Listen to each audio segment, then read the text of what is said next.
বন্ধুরা, তোমরা যারা যারা স্লিপারে চড়তে পছন্দ করো তারা এক্ষুনি এই ভিডিওতে কমেন্ট করে এখানে আসতে পারো। আর যারা স্লিপারে চড়তে পছন্দ করো না তারা ভিডিও না কমেন্ট করে এখানে আসতে পারো না। বুঝতে পারলে?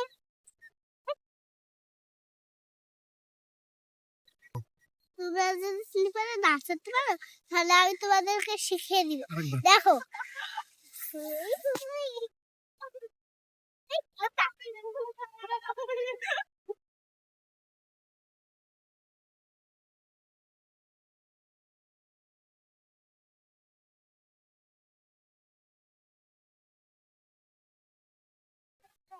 স্লিপারে যাচ্ছে কোথাও তা